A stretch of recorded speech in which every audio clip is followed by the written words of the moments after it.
Well, Ramirez is gone, and the crew are still searching for the next DP, and the season's new jersey just dropped. I'll talk about all this and much more. This is the Soccer Crew Podcast.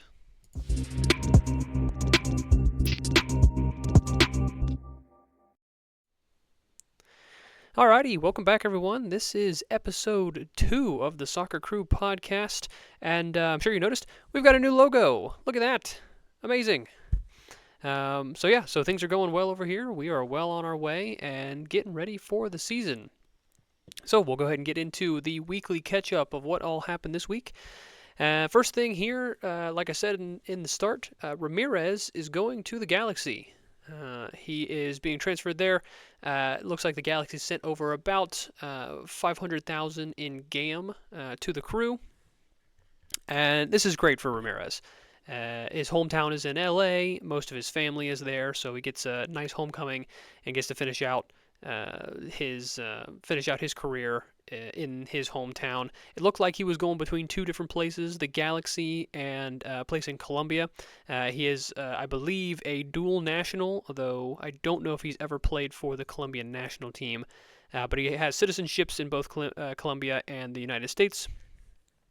And so the decision was between there. Just didn't work out for the Colombian team. I don't remember off the top of my head which one he was going to, which one was interested in him. But it looks like he is going to LA, and so all well and good for him. Of course, it is another bit of a blow to the crew, losing another productive forward from their ranks. So a bit of a hard one for the crew, but great for Ramirez. Happy for him, able to go home, be around the majority of his family, and continue having a great soccer career. Works out great for the Galaxy, too, as well, who had just lost their center forward, Joveljic, who I believe was going to,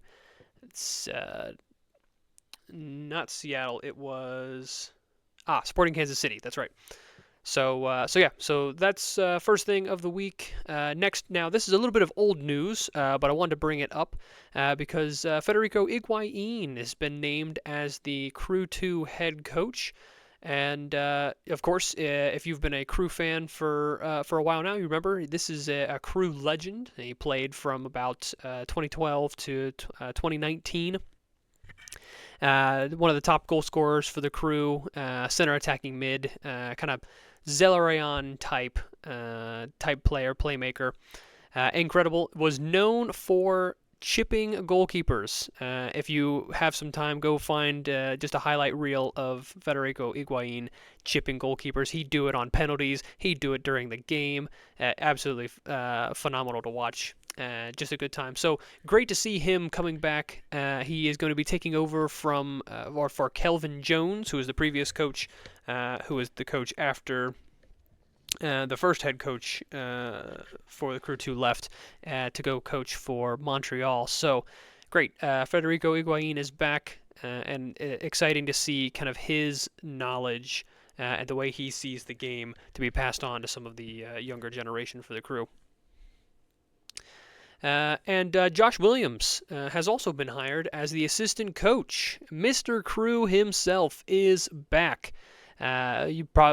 Some of you might have been wondering where he was for the past year. I believe he was spent the majority of it getting his coaching license and just enjoying time with his family. Of course, he played for the Crew during two different stints, 2010 to 2014, and then 2017 through 2023. He was the center back, kind of a mainstay back there. Anytime he was on the field, especially during those latter years with Jonathan Mensah, they were one of the top defenses in the league. So great to have him back. He was a great leader, great mentor, just a great presence in the locker room, and so great for him to be able to pass on some of that heart, that ability, and some of that know-how to, again, some of the younger generation for the Crew 2. And I realize a lot of this news is for the Crew 2. I am going to try to be covering that a lot this year as well. So continue on for some of that news. Not too much, as the big deal is the main the first team, but sometimes it's nice to kind of get some updates on what's going on in some of the academy and the Crew 2. Just if the Crew, they tend to have a pipeline, they bring kids up through the ranks and they play those kids. It's kind of nice to see where those kids came from and have a little bit of a heads up on that. Then the final bit of news that happened this week is the international roster slot. The Crew purchased from Chicago. So the Crew sent over $200,000 in GAM and a first-round selection in the 2026 MLS Super Draft to Chicago in exchange for the international roster slot. And so if you're not super steeped in the lore of MLS rules and regulations in terms of roster slots, don't worry, I've got you covered. It is unbelievably confusing. So essentially, this just means the Crew, each MLS puts out a certain amount of international roster slots. Each team originally got, I think, 8. They could be traded, that was part of the rules, between teams. So if you're not using one, you could trade it for money to another team. And so the Crew is essentially grabbing one of those slots so that they can take a player who is not a U.S. citizen and have them on their team. The rules and the lore behind that are way too confusing to get into now. But essentially, this means the Crew are looking for someone internationally to come in and bring onto their team. So it is a bit of good news for the Crew there, that they are looking and they are making moves to make the people and the players in the positions that they want. They are working to make that happen.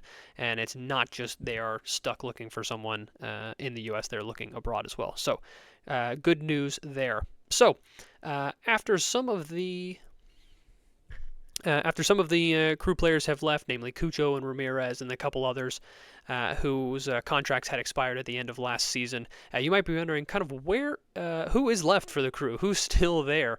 So I've kind of created this depth sheet for you, and now this is just of my own creation.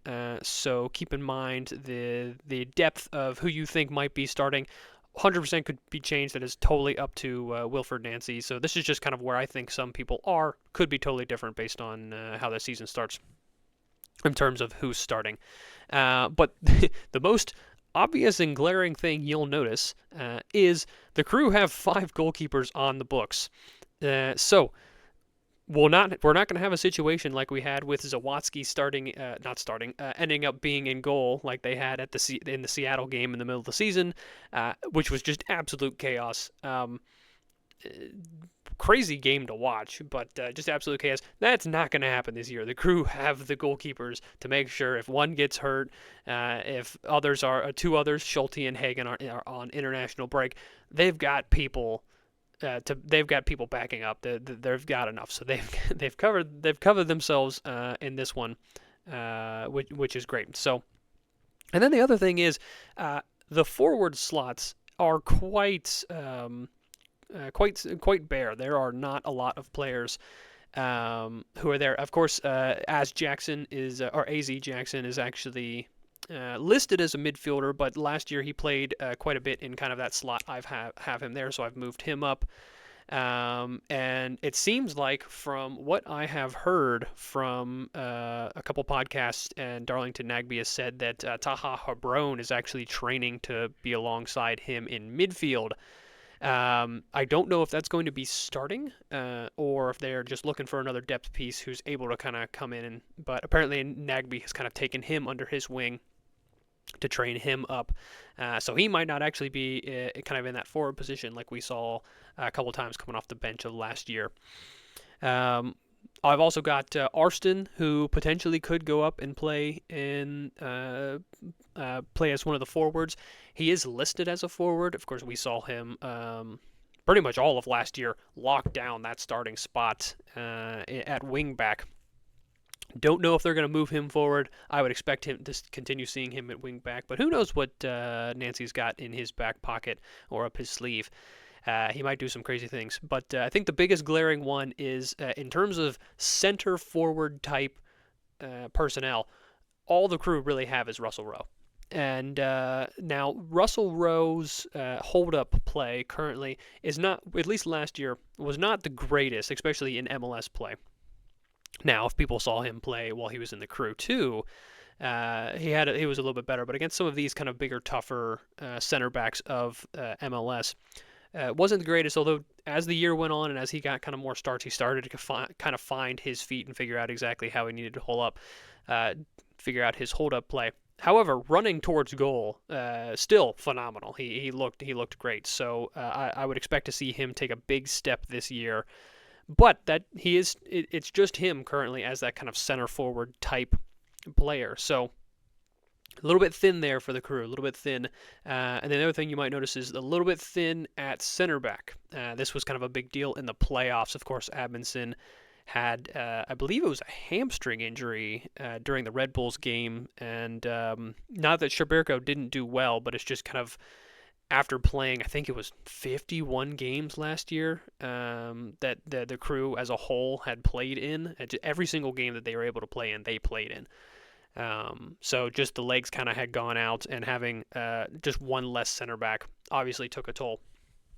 So a little bit thin at center back as well. Of course, Zawadzki can play back there, but I think most of us would like to see him continue staying in the center midfield, playing in there. He does perfectly well as a center back, but he seems to, especially if he's switching in the middle of the game, seems to play a lot better as a center midfielder.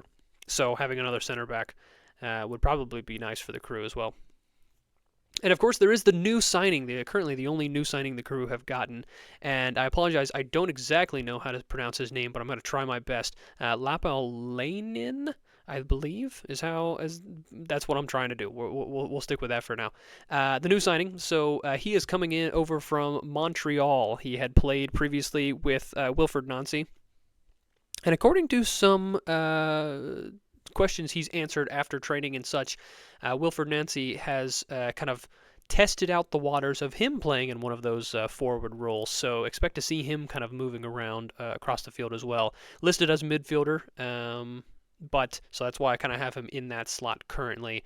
But who knows? I mean, people can be moved around, and it's kind of what Nancy is known for, is taking players. I mean, we've seen it with Zawadzki. He's at this point played just about every role on the field.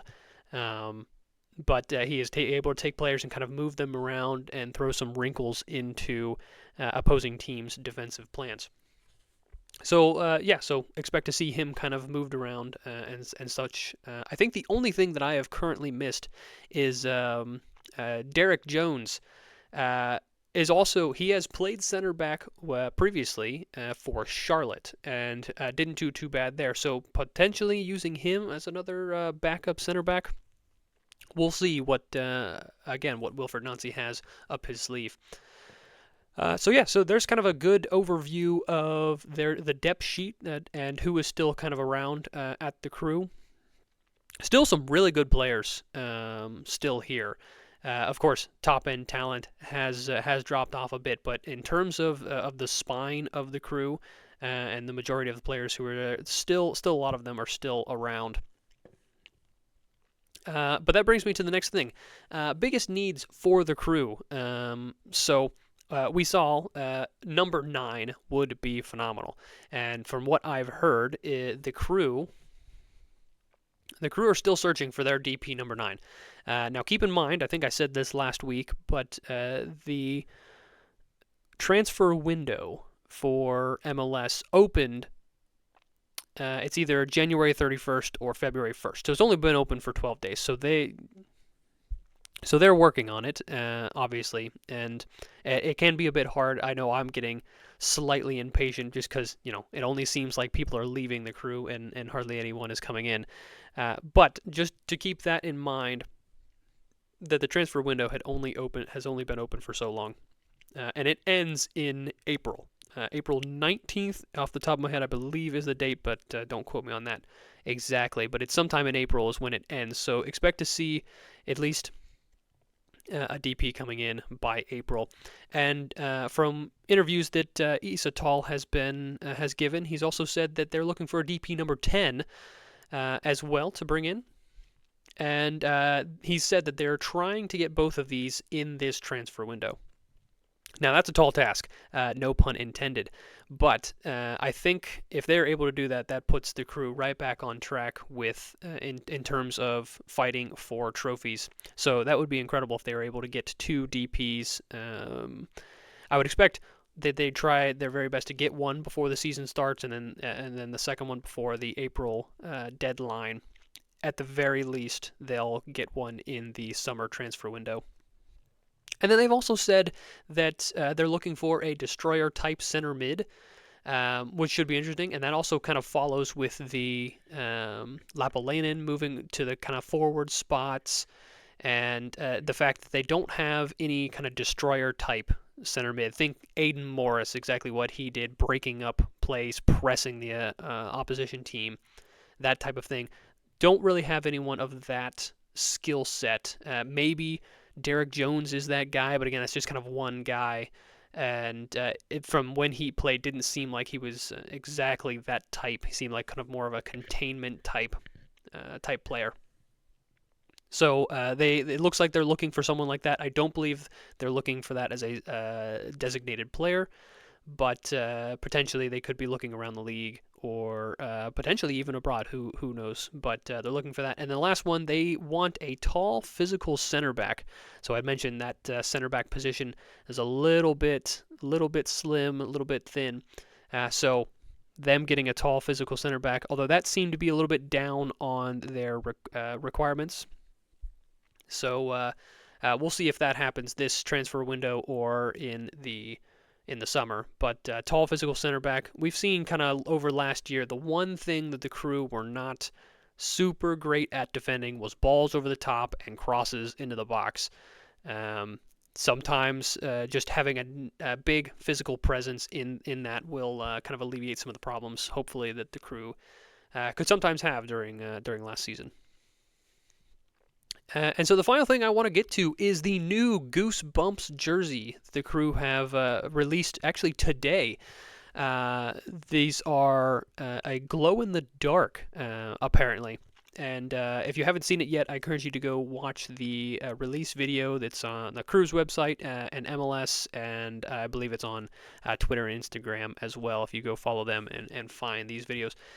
And I'll tell you what, very cool looking design. It is partnering with the Goosebumps brand, written by R.L. Stine, and who I learned today is actually a Columbus native. So that's kind of cool. Didn't know that, but yeah, partnering with the Goosebumps brand.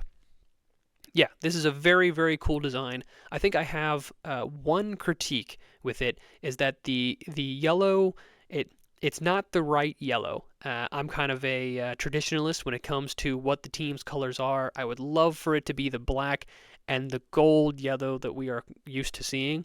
Now, I understand that it's a glow-in-the-dark color, so that it kind of adjusts what that color is allowed to be, or what it can be.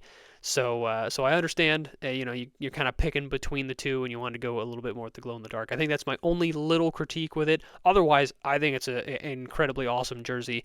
I'll be getting one here soon, and yeah, I quite like it. So it'd be nice to have because I don't believe I have a black jersey with the 3 stars on it yet. I just have the old black one with just the 2 stars. So I'm excited to grab this. It looks very, very cool. I think that's all I have to say on that. And so, yeah, that is the end of today's podcast. I am your host, Drew, and this has been the Soccer Crew Podcast. I'll see you all next week for another one.